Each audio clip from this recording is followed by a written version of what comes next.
What up, guys? So I just left 7-Eleven. I got myself some M&Ms, a water, and a Red Bull. And I got this idea for this video because the thought of M&Ms reminded me of my first business that I started when I was 14. So just off the basis of this business makes me think that I was born to be rich, born to be a successful entrepreneur. My first business I ever started that was really actually successful was in high school. So my first 2 years of high school, I went to this public school.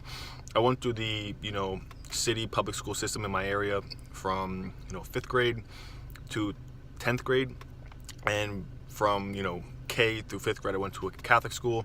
Then I went to public school. And then from 11th and 12th grade, I went back to a private school or a Catholic school, whatever you want to call it. And at the public school, it was just regular. All my friends were there. I had, a small group of friends, but my group of friends were there, and I seen a few kids. Actually, one kid started out where he was selling candy like this, Starburst,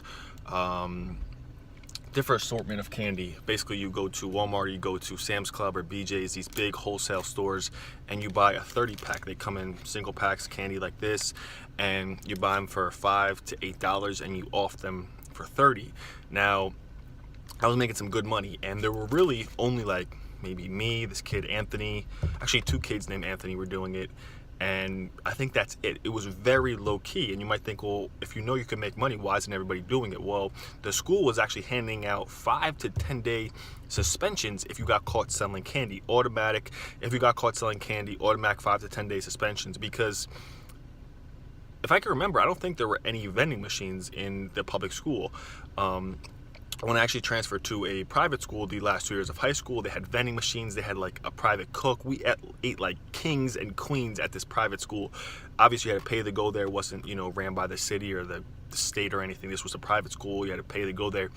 My sister went there, and I transferred there my last 2 years of high school. But this really wouldn't work. And man, I remember I was making like almost $100 a day. Instead of having my locker stacked up with books, I had my locker stacked up with boxes of candy. And I even had it to the point where every single day, 14, 15 years old, however you are when you're a freshman in high school, my pockets were stacked with money. I had people on credit. I even had my friends starting to work for me, where I was like, okay, you take a box of candy and I buy the box of candy and you sell it, give me my money that I paid for it and $5 on top. And I was even gonna start having runners.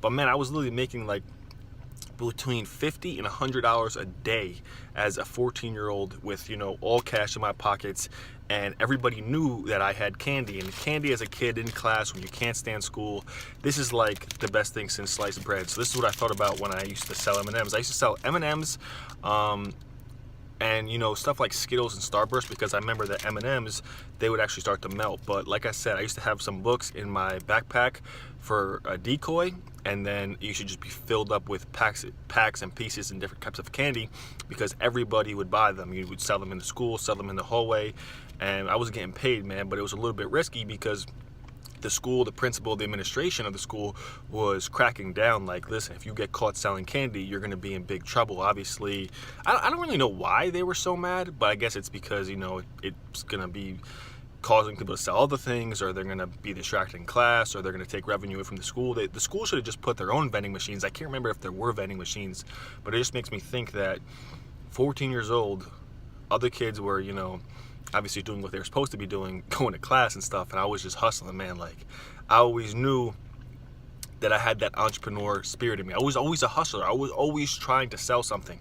Even when I was like 11, I had an eBay account. I was selling stuff on eBay, like little baseball cards, all types of stuff, man. Since a youngin', I was making money or trying to make money some way, somehow. So that was my first business. That's all I got for today. See you guys later. Peace.